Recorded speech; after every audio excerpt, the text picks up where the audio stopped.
What's up, Seahawks Nation? I'm here with Junior, Michael Cooper, the men's basketball team, and I appreciate you joining us. Of course, of course. And so I wanted to bring you on, learn a little bit more about your journey from Minnesota. You know, a lot of people sleeping on Minnesota hoops, so can you tell me how it was growing up in Minnesota, playing basketball at a young age?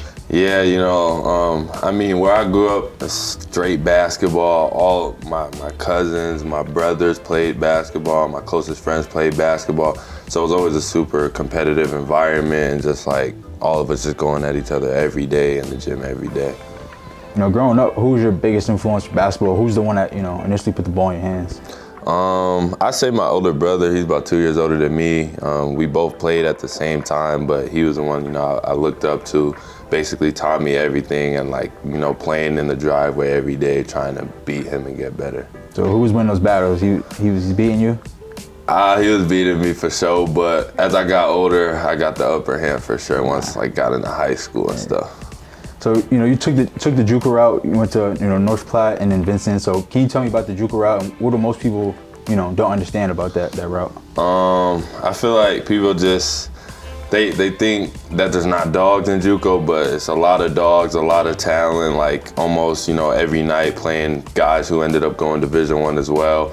So it was just a grind, it was a battle. It's not really pretty, it's not like, as glamorous, but if you work hard, you can make it out of there. And so I just stayed in the gym every day, but it was a good experience for sure. For sure. And you're a junior now, so how has your mindset changed? How has your maturity changed since you were a freshman a couple seasons ago? Yeah, it changed a lot. I just feel like now I kind of feel like I'm built for this. Like I've been through a lot, I dealt with a lot of adversity both years, you know what I'm saying? So I just feel like even though I don't have the Division I experience, I have the college experience, if that makes sense. So I'm still very confident. I feel like I learned a lot to feel like comfortable being at this level now.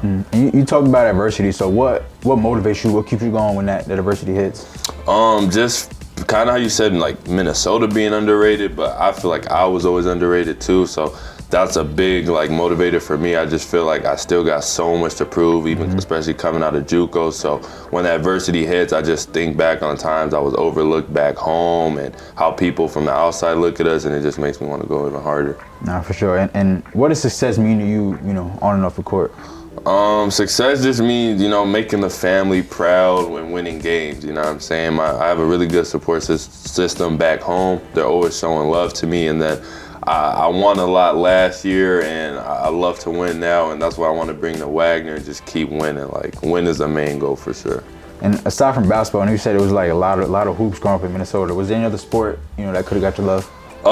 Football at a young age. I never played for a team, but it was like the first sport I kind of really liked, just playing backyard football with my brothers and cousins and stuff like that. But ended up taking a basketball route, and here we are. Nah, for sure. And when it's all said and done, that ball stops bouncing, what do you want your legacy to be on and off the court? I want to be remembered for being a dog. I want to overcome that being overlooked, underrated narrative. I want to just leave a mark where people look back and be like, okay, yeah, Mike, he was a dog. Nah, for sure.